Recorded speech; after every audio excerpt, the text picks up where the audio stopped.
Imagine you had no home or family to be with. Your food came from an organization instead of your own table. You wait all day for your meal to be served, but one day it does not arrive. The ship carrying your month's meals was blown up. Houthi rebels destroyed 7,000 tons of food being delivered to several locations. What are you going to do now? What right did they have?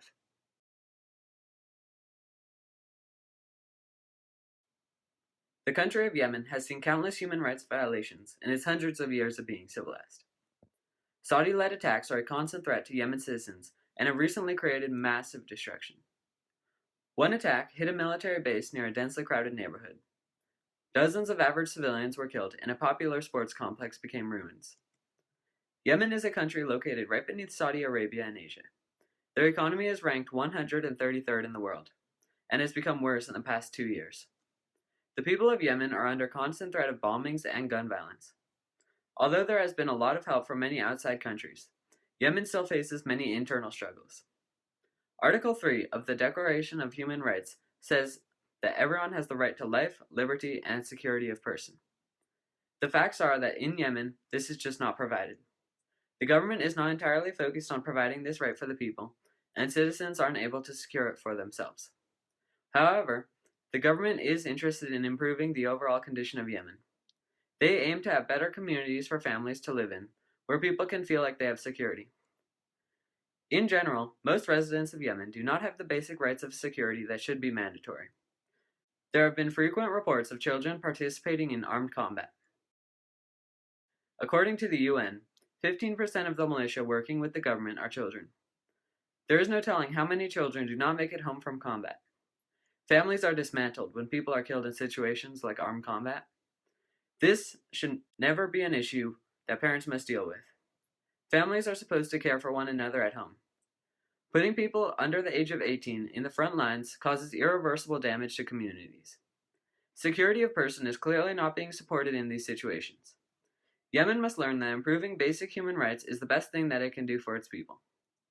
Yemen has changed its viewpoints on human rights in the past 50 years, although not enough to completely secure every right for their population. An important event was southern Yemen declaring independence from foreign rule of Great Britain. Yemen has also faced a huge amount of internal conflict between the north and south.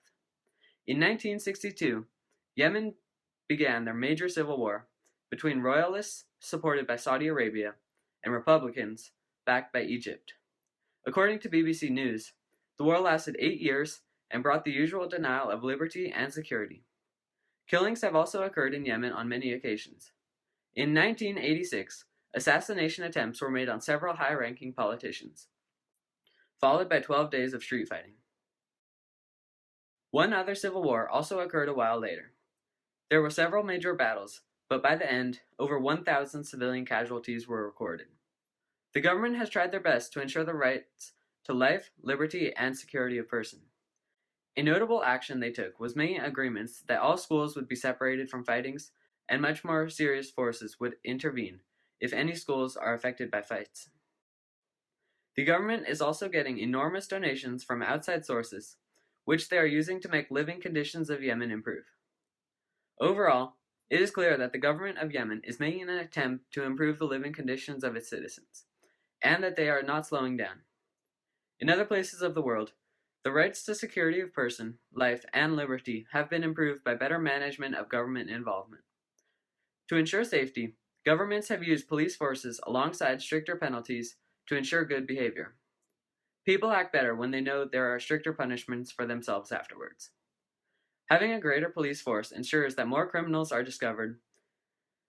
They are prevented from causing any more damage to other citizens, improving the conditions of human rights overall.